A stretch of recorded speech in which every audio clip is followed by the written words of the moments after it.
Setelah login, maka yang harus dilakukan adalah pertama yaitu lihat dulu rasio nilai. Rasio nilai untuk mata pelajaran produktif ini diperbesar keterampilan dan pengetahuan seperlunya. Tapi kalau mau ya silakan sesuaikan dengan kebutuhan. Kemudian ke penilaian pengetahuan. Ya, di sini penilaian pengetahuan berdasarkan kegiatan yang dilakukan di pembelajaran daring atau luring. Untuk menambahkan, silakan klik tambah datanya. Kemudian pilih tingkat yang diajarkan. Kemudian rombongan belajarnya cek ya, sesuaikan. Kalau misalkan belum ada kelas ya bisa minta bantuan ke ketua jurusan untuk dipetakan kembali. Kemudian mata pelajaran. Kemudian setelah itu ada KD-KD yang muncul atau kompetensi dasar dari mulai 3.1 sampai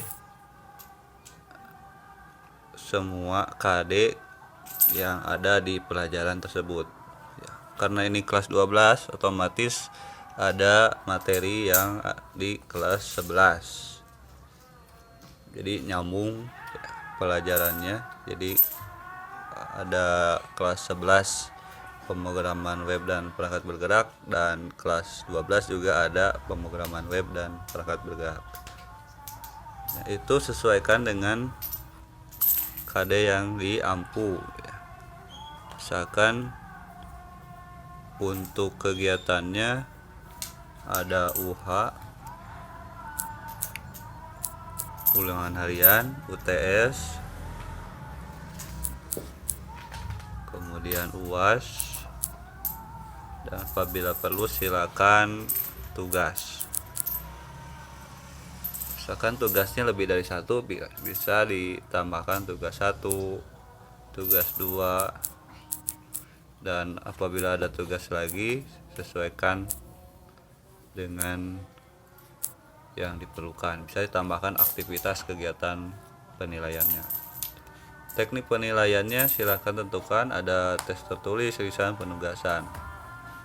Bobot ini diisi 1 sampai 4, itu menyesuaikan tingkatannya ya. Mudah, kemudian sukar, kemudian sangat sukar, lebih sukar. 4 berarti semakin bobotnya semakin besar, yaitu lebih sukar. Checklist yang diulangan hariankan, misalkan ada 2 KD, silakan 2 KD. Kalau misalkan yang diulangan hariankan itu 2 KD. Bobotnya misalkan mudah ya ulangan hariannya. Kemudian tekniknya tertulis ya. Kemudian UTS ya, sama berapa KD yang akan ini agak meningkat sedikit, 2 UTS. Kemudian KD yang diberikan boleh KD 2 diikut sertakan kembali, diambil dari soal KD sebelumnya silakan, atau bisa hanya KD yang baru, bisa silakan sesuaikan. Kemudian UAS yang diuaskan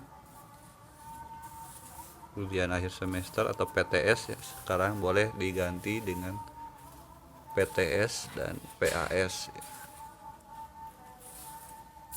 PTS ini PAS. Kemudian bobotnya karena rumit bisa mungkin 4 ya diisi, atau 3, silakan sesuaikan dengan tingkat kesukaran dari soal. Misalkan KD-nya mau diuaskan semuanya, silakan. KD 1, 2, 3. Ini menyesuaikan jumlah KD yang disampaikan untuk semester 1. Kemudian tugas, silakan apa yang ditugaskan, berarti bobotnya 4 misalkan. Penugasan. Kemudian ada tugas kedua juga sama,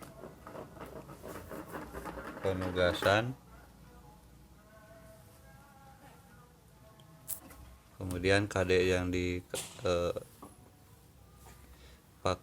adalah misalkan 1 sampai 5 misalkan. Bisa silakan sesuaikan KD yang ditugaskan. Kemudian simpan ya. Itulah cara mengatur penilaian pengetahuan. Kemudian keterampilannya. Keterampilan ini untuk menilai keterampilan ya, praktek.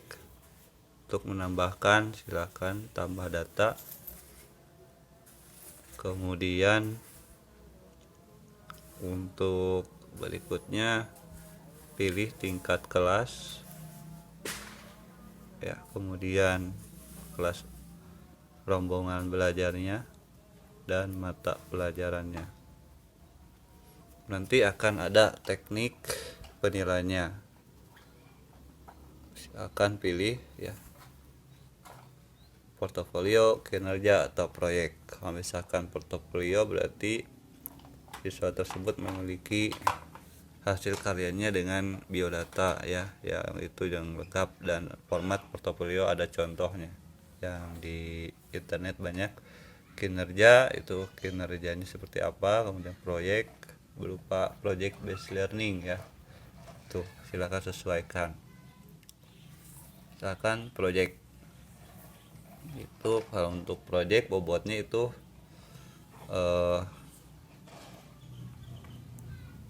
project sudah ya, kemudian kinerja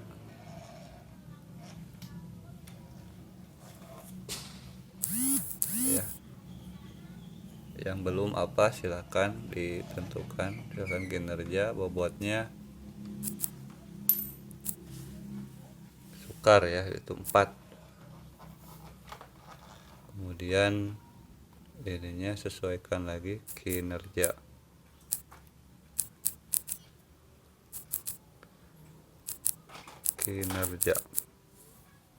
KD yang diberikan sesuaikan, misalkan 5 KD diberikan dalam satu kinerja tersebut bisa. Kemudian simpan.